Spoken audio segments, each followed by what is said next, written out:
Welcome to That Triathlon Show, the podcast presented by Scientific Triathlon and hosted by me, Michael Eriksson. And I'm together with Jack Hutchins again. Jack, welcome back. How are you doing? Hey, Michael. Thanks a lot for having me. I'm good, thank you. I've been out on the bike today. Lovely day for it. How are you doing?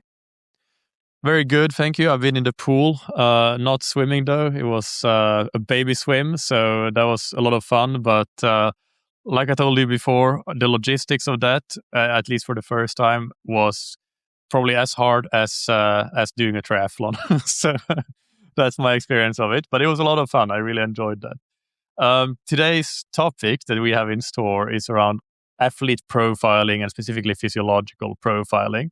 So maybe a nice appetizer to get into that topic is I want to ask you, what is your physiological profile? How do you see yourself, and how does that influence the way you train or other aspects of your performance? Yeah, good question. I just wanted to touch on, you didn't have the baby doing 10 400s in the pool yet, but hopefully not too long for him. But yeah, so myself as a profile, I come from a track running background where I was not really suited to at the time, but I did a lot of lactate work and I became very glycolytic. So therefore I came to triathlon with a very fast twitch profile, and I responded very well to a lot of tempo work, which I guess had been missing from my training, from kind of the 800 specific training that I was doing. But since then, I found my more, I guess, natural profile, genetic profile is more of a kind of slow twitch, flatter power duration curve, which works well for 70.3 racing. But I now have to make sure that I'm introducing enough glycolytic or top end work ahead of the sprint distance tries that I'm doing, so I can also cope with the repeated surges of those technical bike courses on the tandem. Yeah, what about yourself? How do you profile yourself? Yeah, just one follow-up there for listeners that are not aware that we're talking about guiding in paratriathlon, and those are sprint distance races that you also do. And myself, I've always felt from a pretty young age that even back in when I was playing football or soccer, that I was very much an endurance profile. I could go for a long time, not necessarily fast, or definitely not feeling like I was an explosive athlete by any means.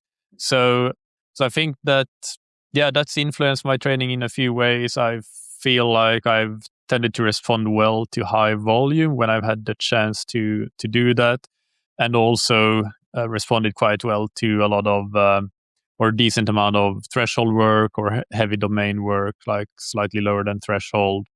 And sometimes if I struggled in training, it's often been with higher intensities, the glycolytic work, the VO2 max work. But and I'm sure we'll get into that as well.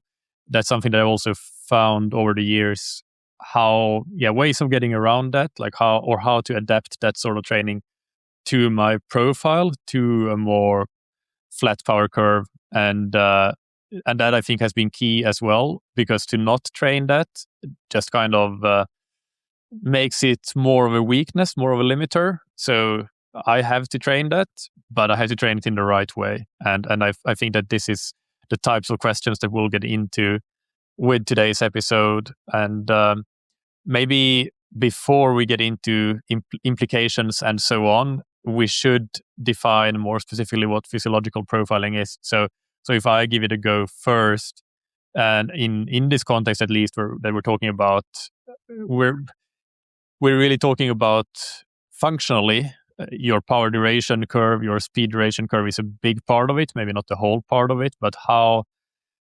explosive are you? How much power can you produce at short durations versus how much power can you produce at very long durations? Is it very flat, that you don't have a big punch, but you can hold a pretty high percentage of FTP or even VO2 max for a long time? Or is it, and speed-wise, same thing for running and swimming.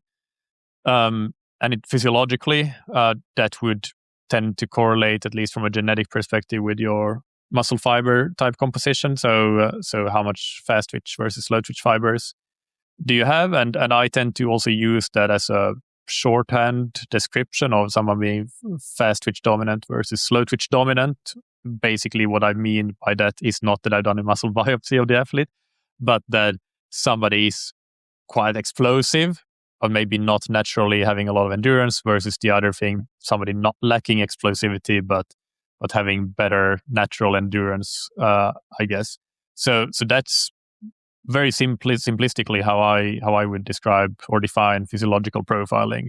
What do you have something to add to that? Yeah, no, I mean, I definitely agree. And I think just maybe to further add to the power duration curve, we're talking about different all-out efforts, right? Your kind of best effort at different durations, whether that be power or speed on the run and in the pool, and how that kind of drop-off happens as the distance extends, basically, and how steep or flat that curve obviously depends on how much or how much we can sustain that power or pace as we extend. I mean, yeah, agree with your terminology there, the fast twitch versus slow twitch, the speed versus diesel engine.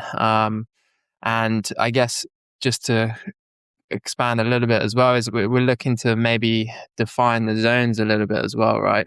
Rather than just it being the one end to the other of a spectrum. We're trying to figure out where is potentially LT1, LT2, VO2 max, how high is your VLA max, where maybe your fat max is, or your fractional utilization, which is a percentage of your threshold that you can, percentage of your VO2 max that you can hold as at threshold. And yeah, I mean, a more advanced athlete can have a high VO2 max, but they can still be a slow twitch athlete based on their profile as well, right? So there's definitely some nuance there. Yeah, and I think those physiological markers, those anchor points or reference points, if you will, I think they also become very important when it comes to the implications. So to give you one example, in my, like, a heuristic that I would use is that somebody who has more of a slow twitch dominant profile, it's kind of okay for them often to do more of their endurance training a bit closer to LT1. It's not necessarily something that I prescribe directly, but if it happens naturally and the athlete doesn't show any issues with that, I would be quite okay with that. But if I have an athlete that is much more of a fast twitch dominant profile, and I see that they're constantly going out and riding close to LT1 or running close to LT1, I would definitely try to pull them back, because I think that's a bit of a risky proposition. I think you can have, there are different training heuristics that I use similar to that around the other points or the other more intensity domains, probably, rather than the reference points, the physiological markers. So I think that's absolutely right, that you need to figure out the zones as a whole and those markers as well. And like you said as well, it's not just about putting an athlete in one of two boxes. It's a lot of athletes are going to fall somewhere in the middle, and then you can fall a bit more towards one or a bit more towards the other. But it's probably like a bell curve. So the vast majority of athletes are not going to be on any one of the extremes. And so maybe when we talk about examples today, where they might fall more into the extremes, because that makes it a bit more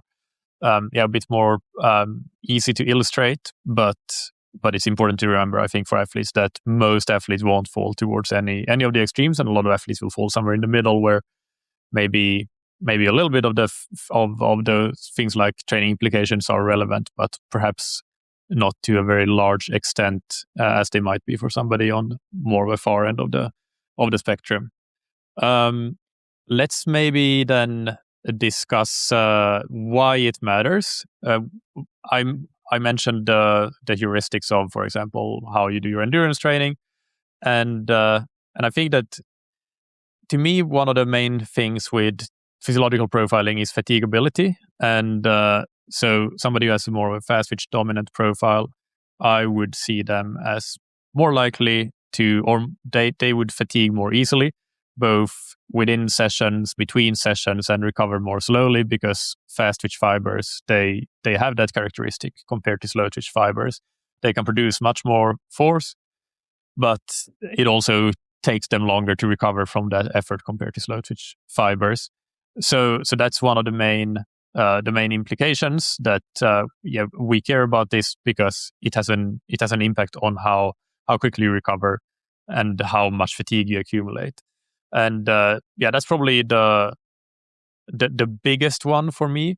I will say, though, that although that's a big factor, the physiological profiling is a big factor with fatigability, I think it pales in comparison to life stress and just normal life recovery. So it's not everything. That's another important thing to point out as well, that you could be a very fast twitch dominant profile, that physiologically you might be kind of set up to recover quite well. But if you have a very stressful life, very busy job, you don't get enough sleep, then that's not going to help you from just not recovering properly, right? So it's only one of many different things that we need to account for. But that's, I guess, in terms of why we care about it, for me, that's the big one. There are definitely a lot of smaller ones, but we're curious to hear what you have to say about why physiological profiling is important. Yeah, no, 100% agree that the life stress and what we're doing around the training is probably going to influence things a little bit more on a day-to-day basis, but we're going to get into a few more of the implications, right? The differences we're going to be making from a training prescription point. But I guess for me, a nice way of thinking about it is, if you're someone who's just doing the classic FTP test, maybe a 20-minute test or a different duration, you could have two athletes that have the same 20-minute power, and based off that, the same FTP estimation, right? But one athlete might have very similar, or can only push a little bit more for, say, a 5-minute power, and another athlete might be able to push a lot higher. So obviously those are two completely different profiles, and that's why it's really important to do this profiling versus just sticking to a flat out critical power, not critical power, FTP 20-minute one-off test, because we can assume that the guy with the higher 5-minute power is going to have a higher VO2 max, and then obviously training prescription and everything around that is going to be different, and they're going to have different needs, right? Yeah, absolutely. I don't have much to add there. I just want to add one point to what I said before about fatigability, which is that there's some great research on that, which I put in the show notes by Phil Bellinger, and I've also had interviewed him on the show. So one paper that I looked up now that we talked about in that interview is muscle fiber typology is associated with the incident of overreaching in response to overload training. So just for listeners that are really interested in the research and science side of things, that's a good paper to look at for understanding a bit more about the different fatigue profiles of muscle fiber, different muscle fiber typologies. But I think that's probably enough of a background. So let's discuss how we actually do the profiling. Why don't you start, Jack? How do you go about this? Yeah, sure. So the first thing I'm looking at is the training history of the athlete. So as I said, for myself, I came from a middle distance running background. That's quite telling with the type of training that I've done and the type of profile that I've probably developed in that time.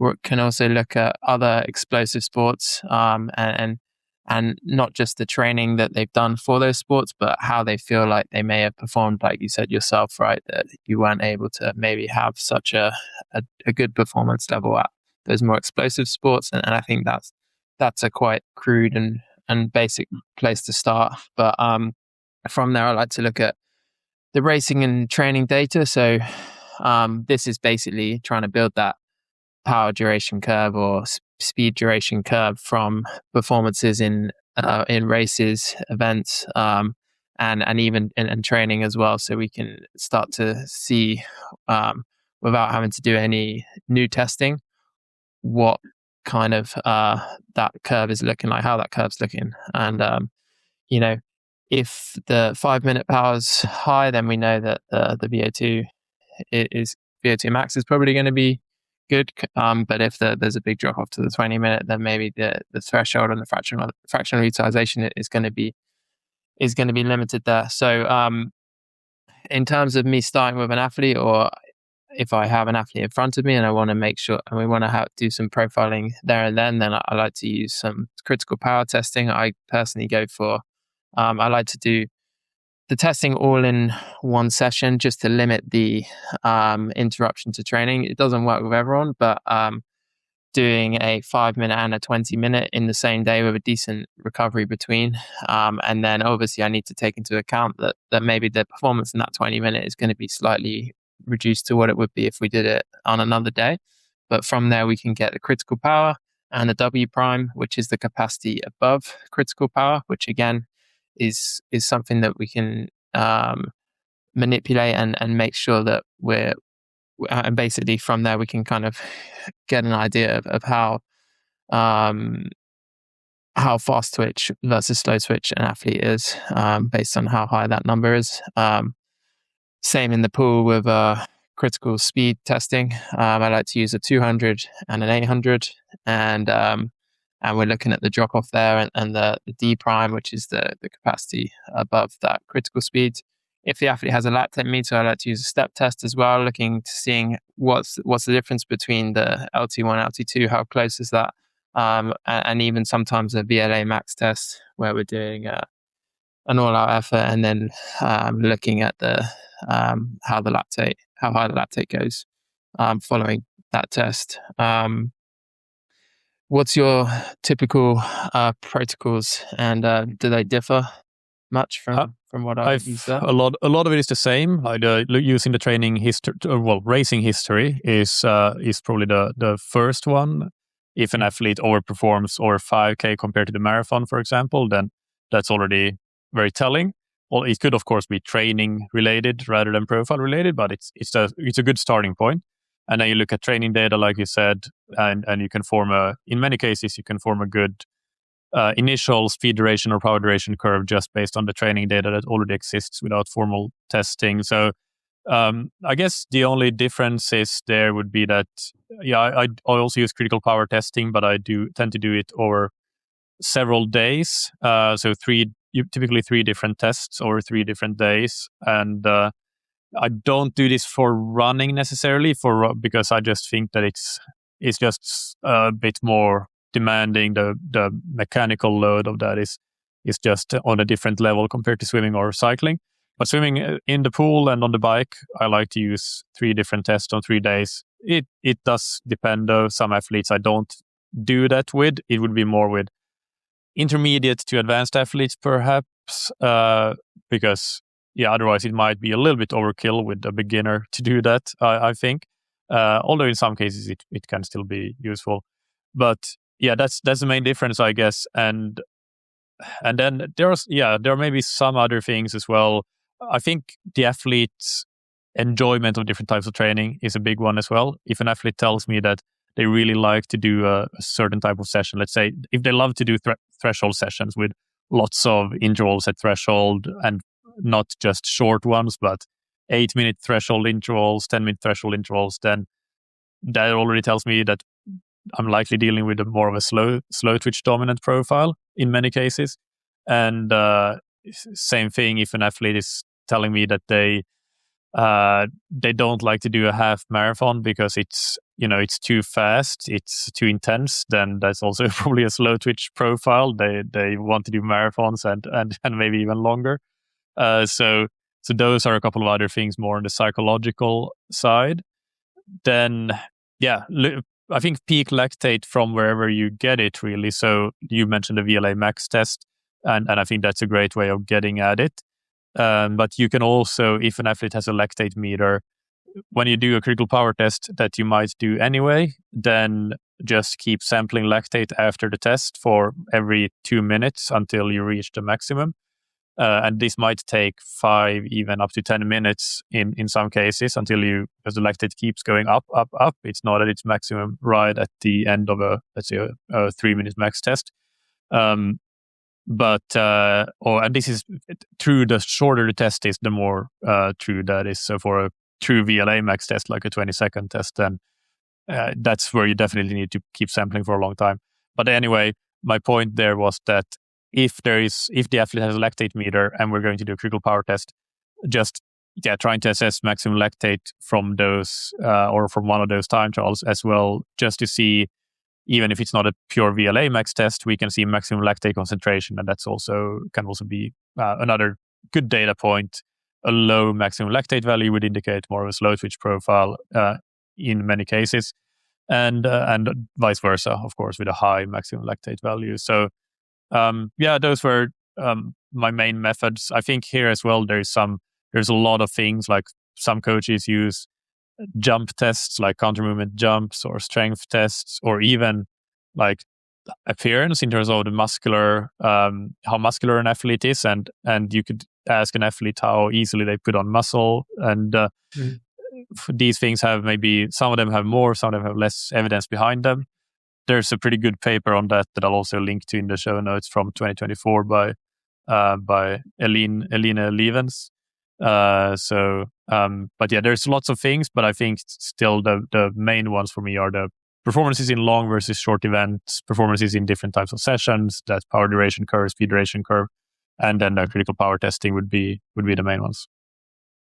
Yeah, nice. I mean, just on the VLA max, if an athlete doesn't have a lactate meter, I like to look at kind of the durability over longer sessions, right? And if they find like they're really needing to fuel a lot, or there's a big drop off there over the more long aerobic work, then you can usually assume that their VLA max is quite high, and we maybe need to address that.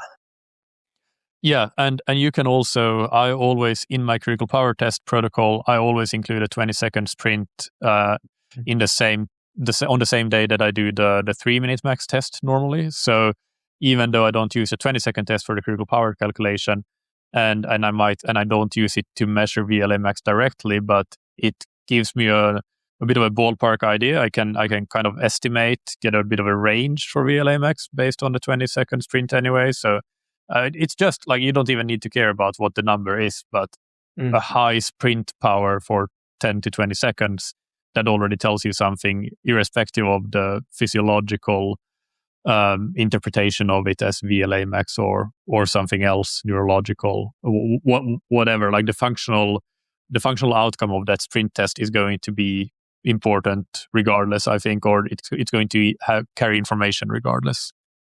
Yeah, for sure. And it's maybe important to distinguish between the VLA max and the VO2 max, right? Because a lot of people just think, I'm more of a speed oriented athlete, and therefore both of those are going to be strengths, but it's not necessarily always the case. And that's where sometimes looking at the 20-second versus the 5-minute power versus the 20-minute, and having all of those data points, we can sometimes see that maybe there's a strength with the VO2 max, but the VLA max is low, or vice versa.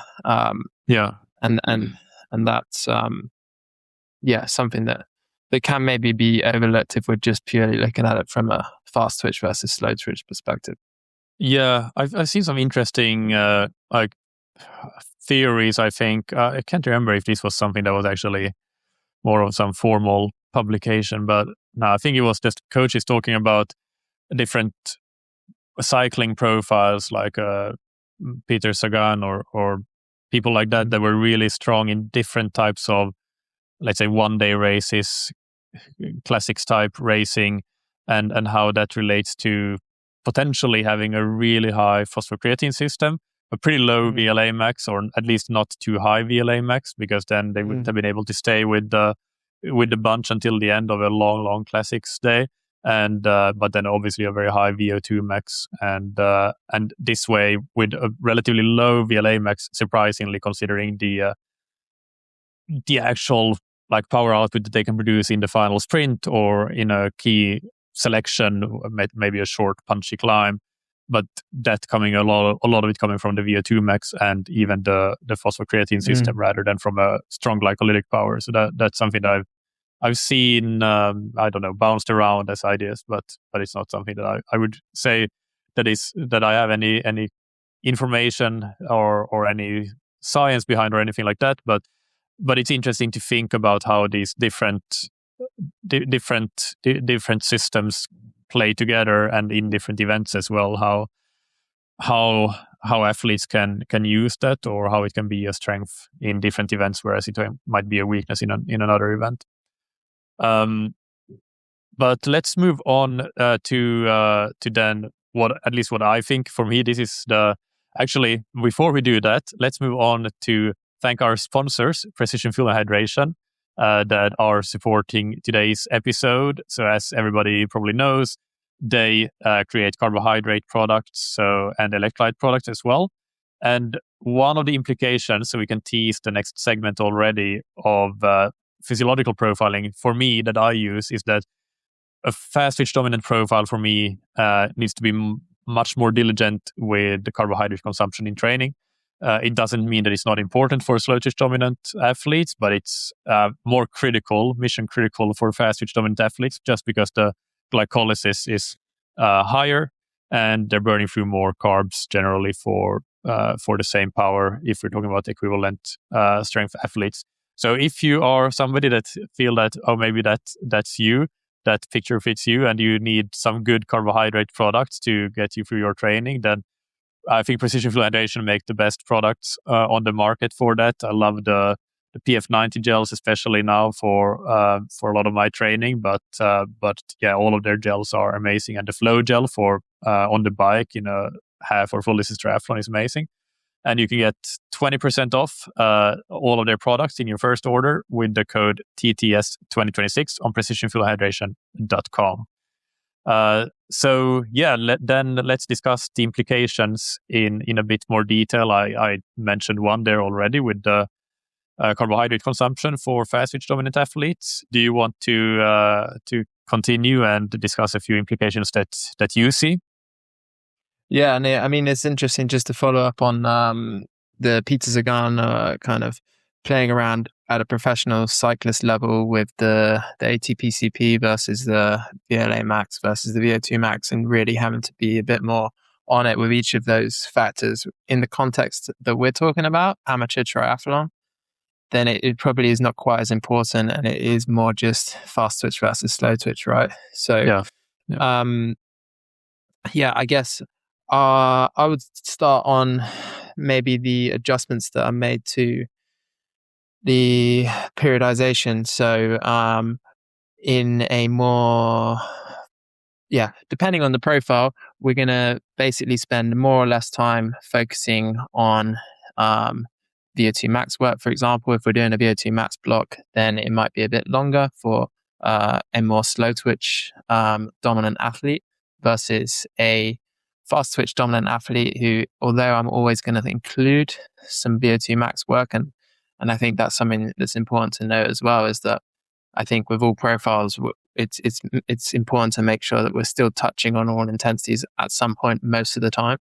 Not most of the time as in every week, but most of the time as in at some point throughout the year. But it's more, for me, about shifting the length and duration of those blocks and how heavy we go into the weeds on each of those aspects. Yeah, no, that 100% agreed. And I would also add there that an additional reason to change the length of a block, like a VO2 max block, for example, is again, coming back to that fatigability, that a more slow twitch dominant athlete would be able to continue that block for slightly longer. It's not just that they have maybe more to gain, but they're also able to do it for longer, versus you run the risk of reaching a point of overreaching more quickly in a fast twitch dominant athlete by continuing to do that intensity. So that's something to add there as well. I mean, I think volume to me is an interesting one, because I think at the highest level, volume isn't necessarily impacted by physiological profiling, because it's more the intensity of the easy volume and the amount of intensity that for me would change. Even if I have an athlete that is quite fast twitch dominant, but they're trying to be a professional or they are a professional triathlete and trying to be like a world class or make a living as a professional triathlete, which is then you have to be one of the best in the world really. Then for me, you still can and should do high volume, but you need to be really careful with how you do that. So not doing too much intensity, doing the aerobic training at a relatively low intensity compared to the slow twitch dominant athletes that can do it at a slightly higher relative intensity. So, but on an age group level where we also have other fatigue factors or recovery factors, basically we're not able to recover so much because of other life stressors. I do think that in practice, I end up sometimes giving less volume to the fast twitch dominant age group athletes, just because even though in theory it's physiologically possible for them to train more, but in practice it ends up being quite difficult to do that and recover. So I might not use all of the time available to training for that cohort of athletes. Well, this depends on how much volume they have available. But if they have a pretty good amount of volume or time available to train, I might just cut down a little bit on that. And so that's one variable that I think is potentially impacted. Then intensity in general, I think doing less volume of intensity with fast twitch dominant athletes, again, for that increased rate of fatigue accumulation. And I think this is especially true at intensities where you can do quite a lot of work at intensity, like threshold, sweet spot, tempo. That's where you can really, I think, burn out as a fast twitch dominant athlete by doing like long, big threshold sessions. So that's something that I would be really careful with. Rest, being more on it when it comes to rest and recovery for the fast twitch dominant athlete, but also within workouts. I would typically, for example, threshold sessions, I tend to give a 3-to-1 work to rest ratio for most athletes. But if I have an athlete in front of me that I know that, okay, they fall clearly towards that side of the spectrum, that they're more fast twitch dominant, then I might move that up to a 2-to-1 work to rest ratio. So basically across the spectrum of different intensities that I'm working with in training prescription, I would always move the work to rest ratio. It's so down one step basically. So from 3-to-1 to 2-to-1. So you give more recovery relative to the work for threshold, or in something like a sweet spot workout from 4-to-1 to 3-to-1. That sort of thing. That's basically the system that I would go with there. And nutrition, I already mentioned, being even more on it with nutrition with fast twitch dominant athletes. And I think those are probably the main implications for me. I guess also even things like pacing in different events can be quite important, and even which races you choose to do to some extent. Like if you're somebody who's quite explosive, then you might prefer to do a different type of terrain than somebody who is very much slow twitch dominant and might struggle over that type of terrain, something punchy, for example. So there are some other, but those maybe come into play less with age group triathletes, I would say, but it does still happen that becomes also a factor to consider. Yeah, I really like that. I mean, I echo everything that you said there. Really, that last point about race selection is not something that I probably have considered in the context of profiling too much. So I like that. I guess I think it's rare that it happens though, just because race selection in age group triathlon is typically more. Sure. It's not informed by so much by that, or usually not. Usually it's like, this is a race that I want to do that appeals to me, and that's what you go with. So, which is very much fair enough in my opinion. Yeah, for sure. But there are still a lot of athletes out there who they just want to have the best performance possible compared to their peers, right? So for them, selecting a race based on purely performance is going to be an option. And I mean, the only point that I would reiterate or maybe slightly differ is in the fast twitch profile athlete and the volume. Yeah, I mean, I agree that mostly you said that you maybe reduce it slightly, which maybe I would, but ideally I'm trying to keep that volume pretty high as well in that fast twitch athlete. But it is, as you touched on, really the intensity that we really need to be a lot more controlled over. That LT1 in that kind of athlete profile is always going to be a lot lower, and that the RP at LT1 is going to be a lot lower. So we need to make sure that the more endurance aerobic training, when we're trying to get the adaptations from being below LT1, we need to make sure and be a little bit more strict with the intensity control at that duration. And I typically find that if you can get that right, then we can still maximize volume in within the context of most amateurs' kind of life weekly restrictions. Yeah. I agree, and I guess that's the one that I didn't mention explicitly, although I mentioned it earlier in the episode about the importance of doing the easy training easy enough for that fast twitch profile. So just one follow-up on that specific one for you. How do you prescribe that specifically for if you have an athlete that is fast twitch dominant? Is it, if you use the bike as an example, do you change the RPE that you prescribe or the power that you prescribe? What does that look like in your coaching? Yeah, I do change the RPE slightly. So with a more slow twitch athlete, I'm more often allowing them to go up to a 4 to 5 out of 10, whereas more of a fast twitch athlete, I'm trying to keep them more 2 to 3 out of 10. And in terms of just general kind of power prescriptions in the endurance rides and paces on the run, I just drop everything back a little bit, simply put. I like to give them heart rate caps more so than I would do as well with a more slow twitch athlete. And quite often they don't like it because they're not used to running or riding so slow most of the time. But it often elicits good results.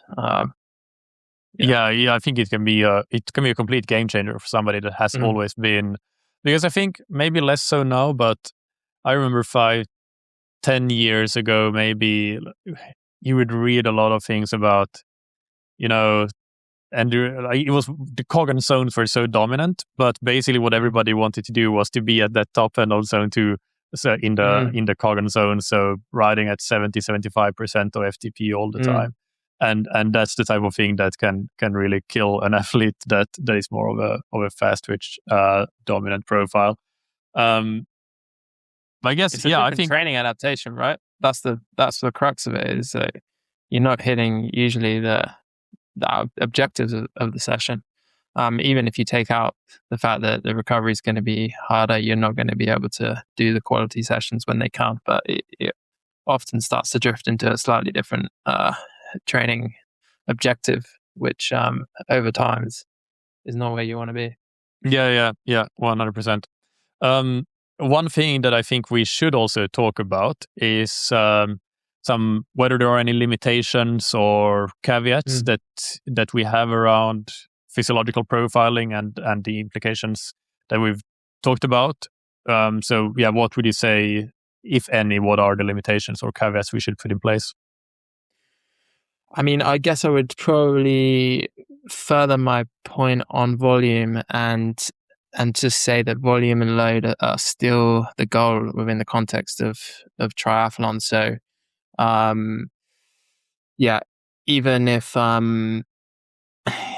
the kind of your profile says that you need to be doing a lot of VO2 max work or the other side, we still need to be maximizing what you can do over the course of a week, month, and year, and that's what's going to be ultimately translating to results in the best possible way. I would also say that VO2 max is often limited in amateurs, even with a fast twitch profile, right? They don't have the years behind them where as an elite athlete, you might have hit that ceiling at the VO2 max. So they would typically do more threshold work. Even if your profile is quite fast twitch, still lifting the VO2 max is going to bring up everything below that as well, even if your fractional utilization is still quite low. So it's not to neglect any intensity or goal for the sake of your profile, or not to get kind of hung up on too much in this kind of area, I guess.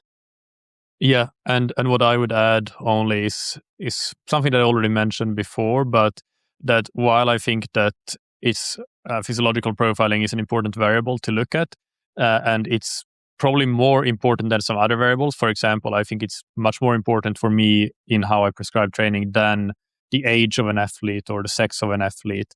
I'm much more interested in the profile of an athlete when it comes to actually a variable that has an impact on training decisions.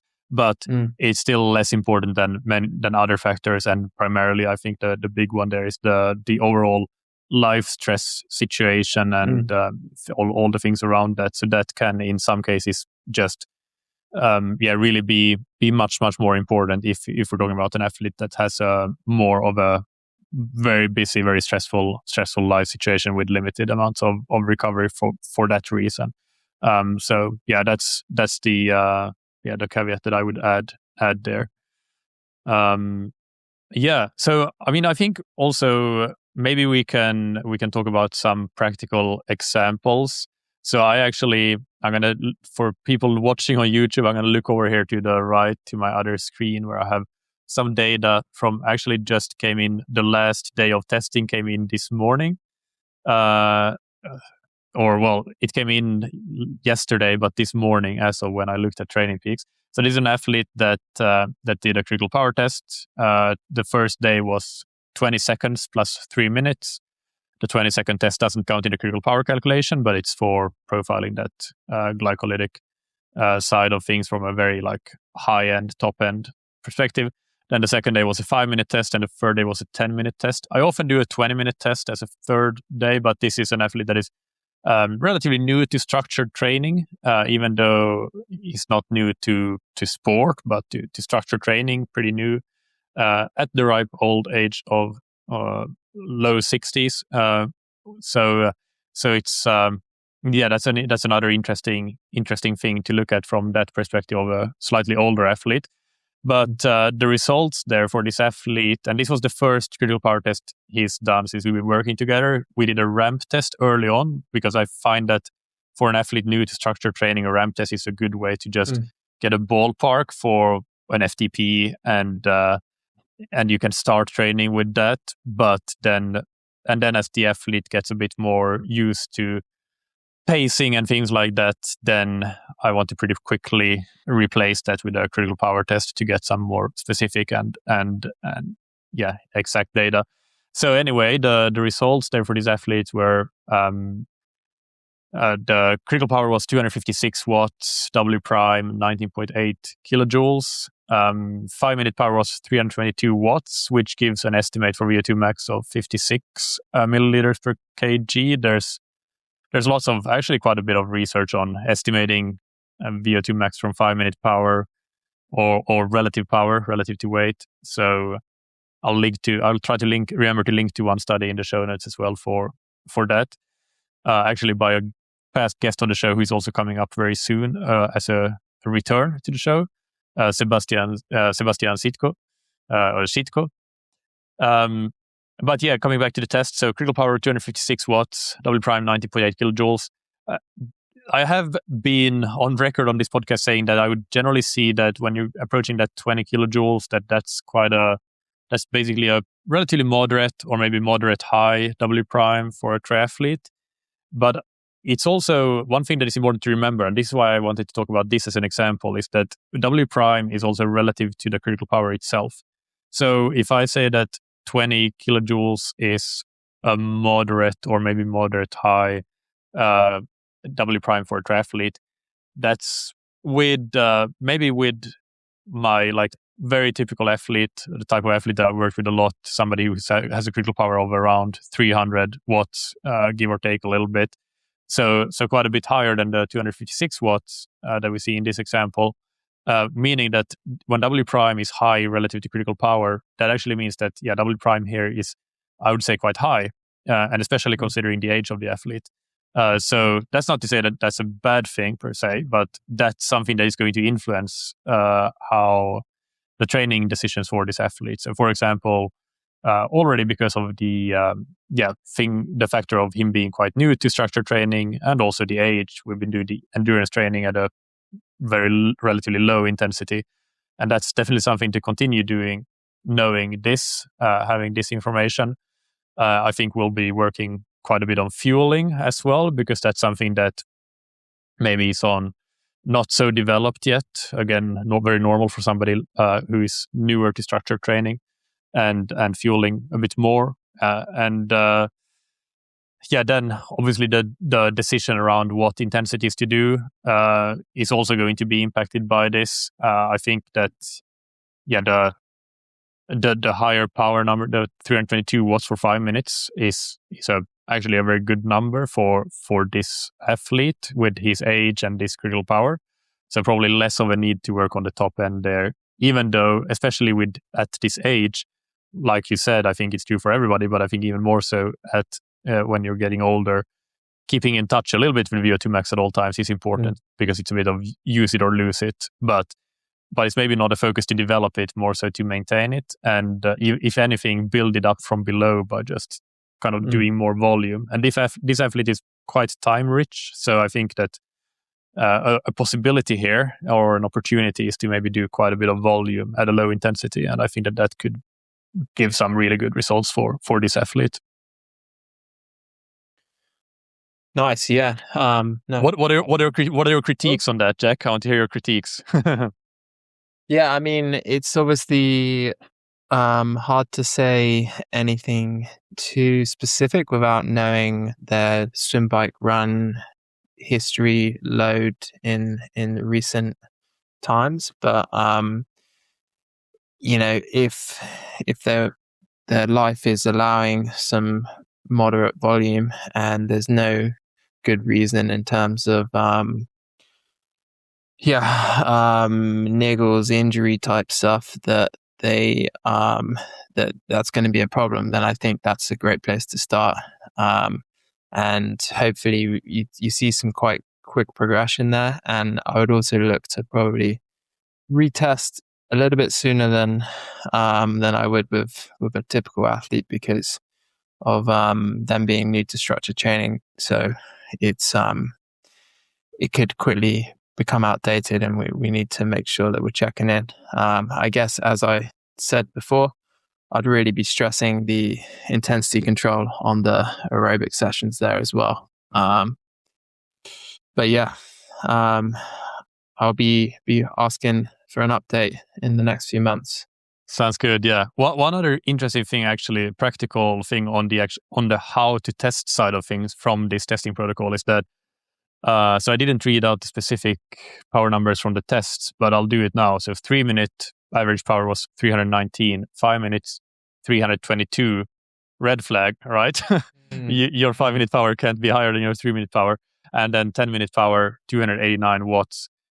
Well, this obviously is less likely to happen for a more experienced athlete, but still, what happens in this case is that obviously I throw out the 3 minute test. I don't use it, and this is one reason that I think that doing 3 different tests can be quite good, because if one of them is clearly not aligned to the other two, you can choose to use just the other two and use them in your critical power calculation. So that's what I did in this example. So that's just a practical tip, and it's more relevant for people that are maybe haven't done a critical power test and are not so used to doing these types of time trials. That could be quite useful. And if you actually plot out you convert you convert it to instead of power versus time, you do kilojoules versus time, and you plot it out. Then this should form a fairly, like, obviously there's some variation, but it should form a straight line, essentially a linear relationship. And it's not going to be completely straight, but the point is that you want to find that linear relationship. And if one of them is clearly off, then you can easily see that by plotting it out, and it's very easy to do that in Excel or Google Sheets or something like that. Do you have any? Sorry, go on. Yeah, I mean, I think it's no secret that max power tests are really hard to get right often, and having the third one in there is a great way to see any anomaly. I mean, I'd said that I do mine on the same day, which kind of is for the similar reason, not just for minimizing training interruption, but the fact that I know that the athlete is on the same kind of day, as in their training status, their nutrition status, their fatigue status is always exactly the same for both of those tests. Obviously, the second one, I know they've got the fatigue from the first one in their legs, but it at least is consistent, rather than sometimes, especially with new athletes, their numbers can be a little bit all over the place, and so it's hard to. I mean, you said about the ramp test, right? Which is such an easy, a lot easier to get right. So I definitely urge people to use that. Yeah. I'm putting you on the spot, but do you have any example that comes to mind? Not talking about specifically critical power testing necessarily, but just a recent example of how you have used some form of profiling in training, in coaching decisions with one of your athletes.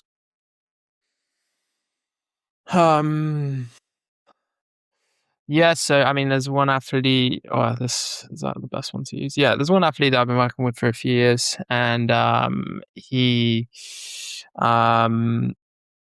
we did a recent round of testing, and there is a very small gap between his LT1, LT2, and his higher end power as well. So even though that's not been the case historically, he did a lot of Ironman. He did 2 Ironman blocks last year. So it's obviously that curve has been flattened to quite an extreme point. So even though it was always in the plan to have a bit more of a VO2 max emphasis, I mean, this is going back a couple of months now. But I really kind of doubled down on that basically, and not only for that VO2 max block, but then I've also sprinkled in more VO2 max block periodically, or on a more regular basis as well, off the back of that kind of those tests and that profiling. Do you use different types of VO2 max sessions for an athlete like that who has a flat power curve versus what you would use for somebody who has an explosive, a fast twitch athlete, basically? Yeah, I mean, the data says that the micro intervals are better for that type of athlete, right? But for which type of athlete?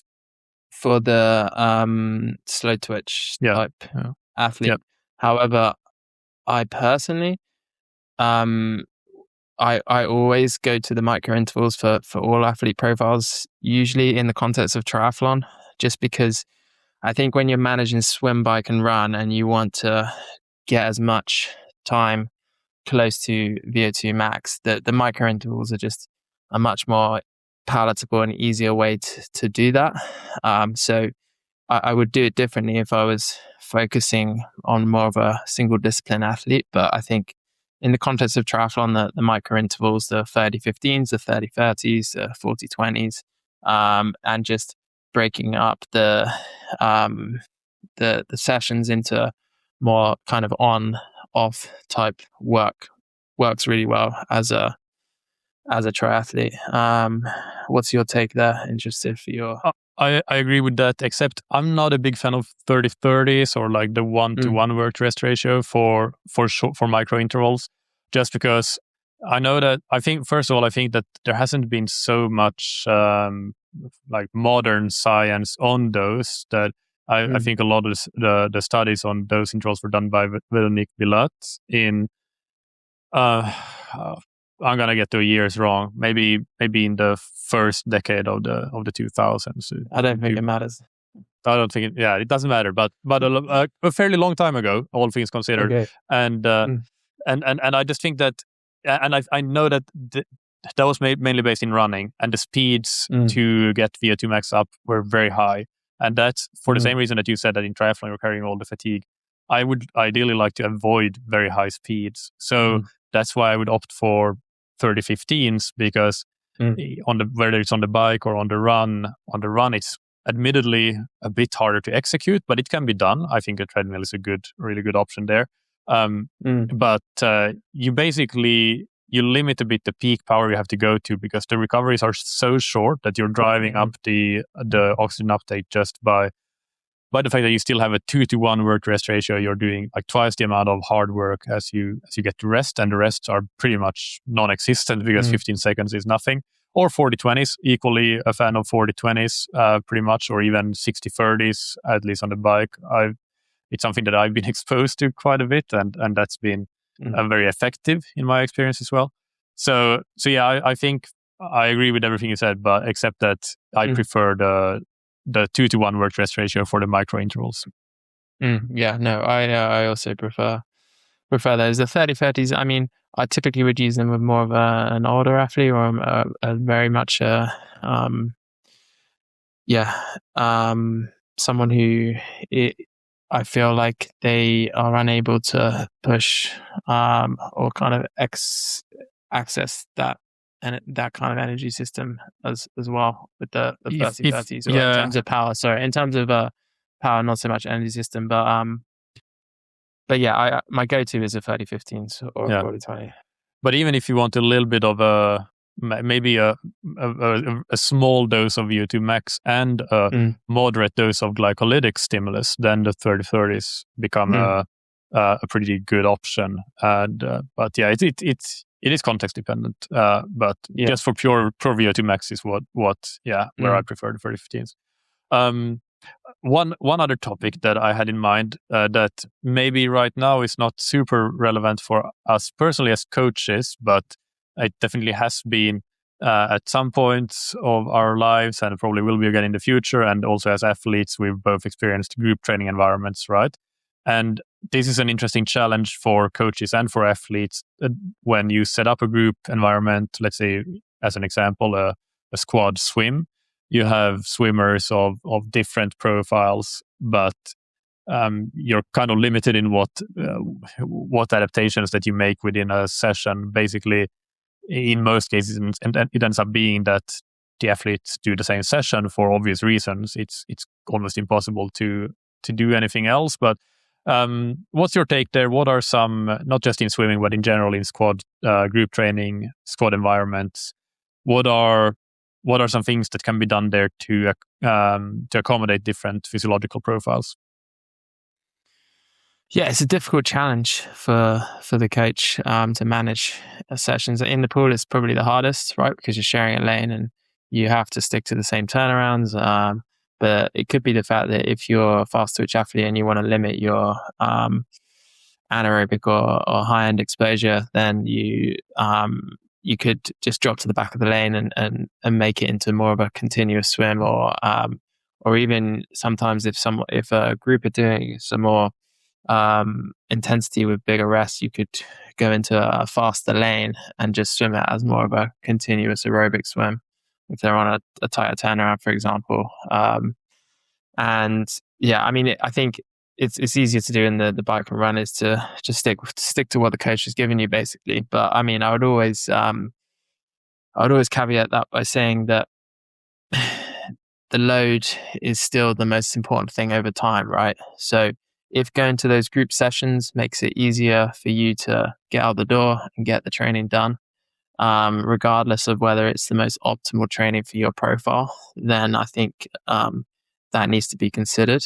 And it may be the fact that you alternate weeks that you're doing the group training or whatever. But I think there's a lot to be gained from training with others from a motivation or technical perspective that is often worth a compromise. What are your thoughts? I think that's that's my main thought with what you ended on there. Basically, as long as you avoid really bad mistakes, then I don't think we should overthink it. We shouldn't necessarily look to optimize every session, because I don't think that you're really gaining anything from that compared to just doing the training. But you do want to make sure that you avoid mistakes that would lead to, for example, overreaching or training, that sort of thing. So that's where things, like you said, how a swimmer could adjust where they swim behind others in the same lane, or change into a different lane. Those are the kinds of adaptations that you could use. If it's running, then if you have a couple different pace groups out on the track, for example, adjusting to something that is that works, or maybe even if your running group is doing 2 track sessions and a very solid long run in a week, that's probably going to be too much for a lot of athletes, and then maybe choosing to skip one of the track sessions and or skip the long run, something like that. You do want to avoid the mistakes. So it comes down to, I think as a first step, talk with the coach and hear what they have to think about what kind of athlete you are. Share your thoughts with them and discuss how that could be, how that can work within the squad environment. But I think that not overthinking it is also important.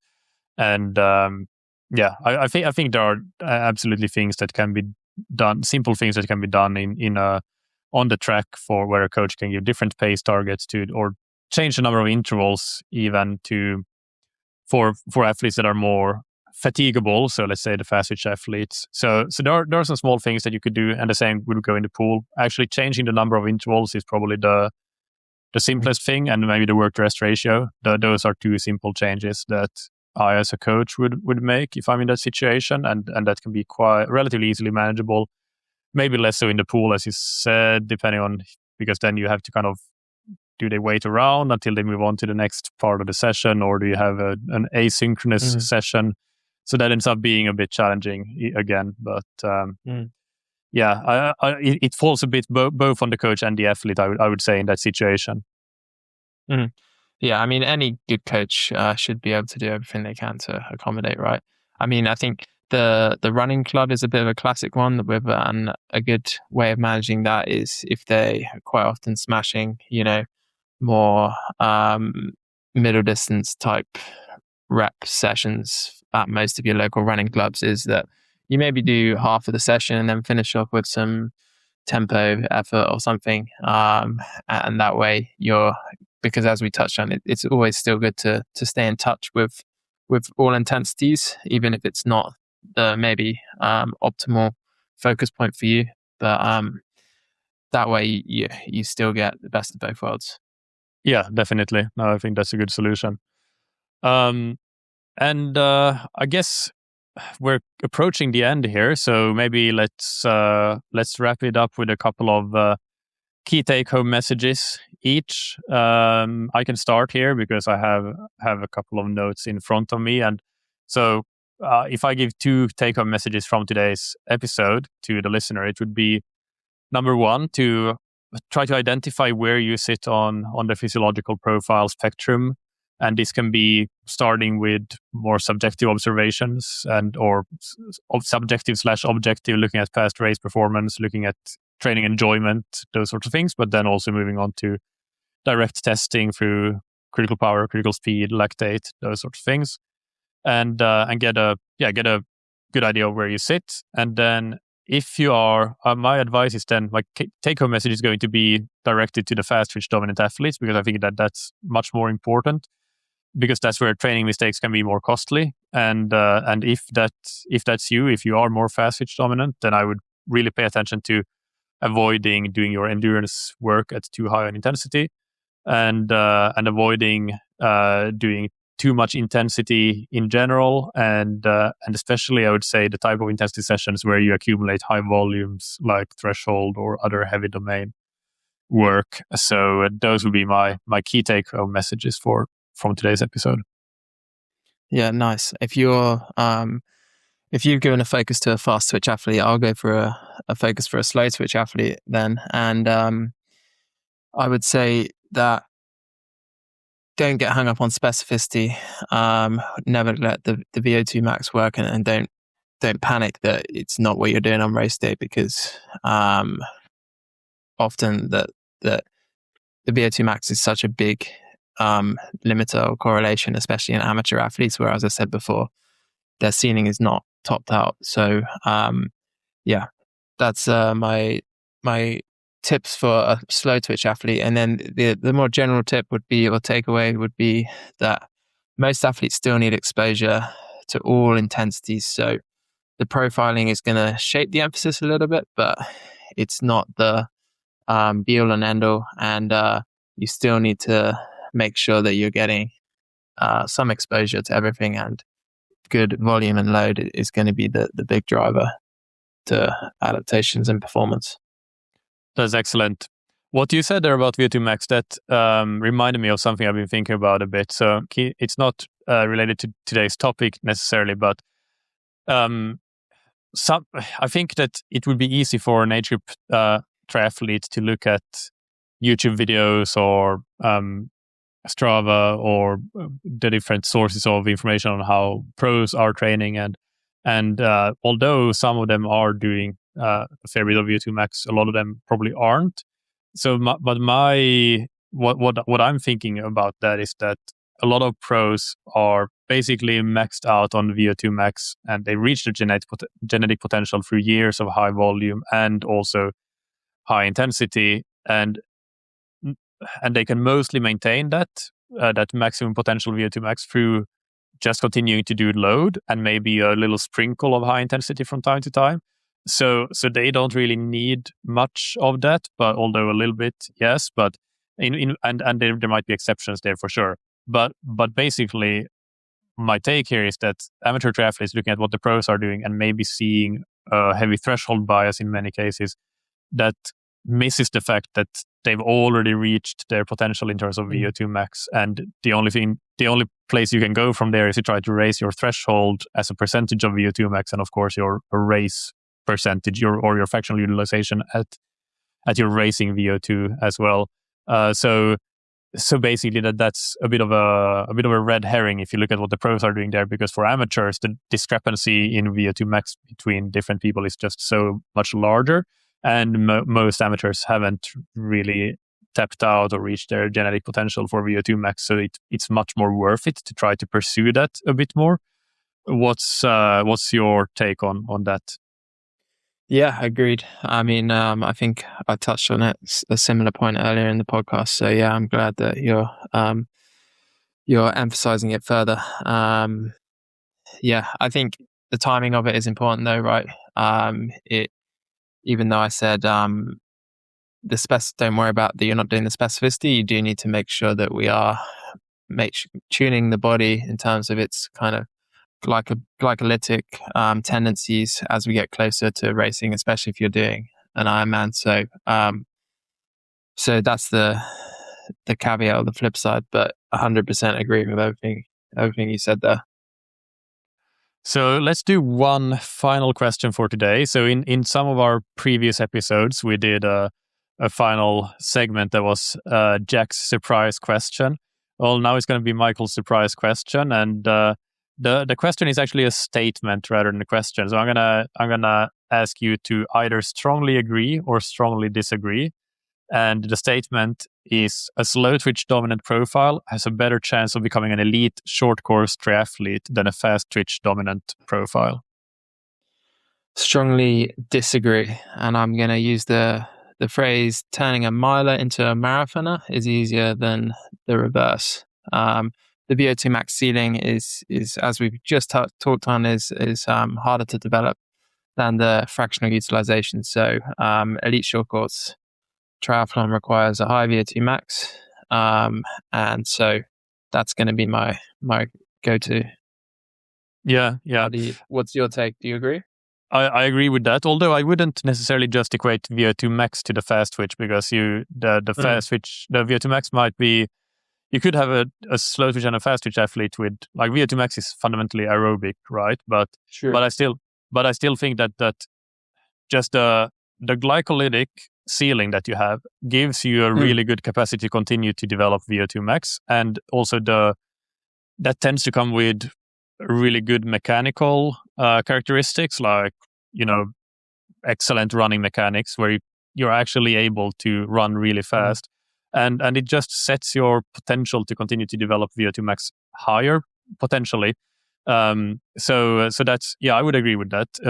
And I do think that's that example of it's easier to develop a miler into a marathoner than the other way around. I mean, I think it would be impossible to develop an elite marathoner into an elite miler, probably. If you're talking about the top end, like that's just not going to work. We could look at the same thing in triathlon, like an elite Ironman or a world-class Ironman athlete into a world-class sprint distance triathlete. It's just not going to happen. But the other way around, it happens consistently. Every year we have more people coming over from short course. So yeah, I agree. Just maybe some of the maybe VO2 max is what I would say is not even like as relevant to that as other factors. Yeah, no, I'll correct myself there. That was a wrong statement from myself. Well, that's it was still a good and firm statement on your side, and that's what we want with that. Finish strong, finish on with an interesting kind of way, and that's it for today. So thank you everybody for listening, for tuning in. If you haven't subscribed to the podcast, make sure that you do that. And also remember that you can find the podcast on YouTube. And if you're listening on Spotify, we would love for you to answer the poll for today's episode. So every episode I put up a poll where I'm asking you basically how much you enjoyed the episode or didn't enjoy it, and that gives us information to basically try to continue to improve the podcast. So that's great. If you have any questions or comments, then you can either put them in the YouTube comments or in the Spotify comments. Wherever there's comments, really, but I think those two are the two main places. And also, if you are looking to up your triathlon game or endurance sports in general, we also coach cyclists and runners mainly. We offer coaching at Scientific Triathlon, and also customized training plans, consultations, and ready-made training plans. So there are different options for different needs, different budgets, and we would love to help you. So if you're interested in working with us and getting some professional help and professional assistance with your training, then reach out. You can find us on scientifictriathlon.com, and all the contact details and further information can be found there. And that's it. We'll be back again soon. I don't know exactly what next week's episode will be, but there will be another That Triathlon Show episode next week, and Jack will be back in either next week or in the not too distant future. So in the meantime, thank you, Jack. And to listeners, thank you as always for listening. Keep training smart and keep loving triathlon.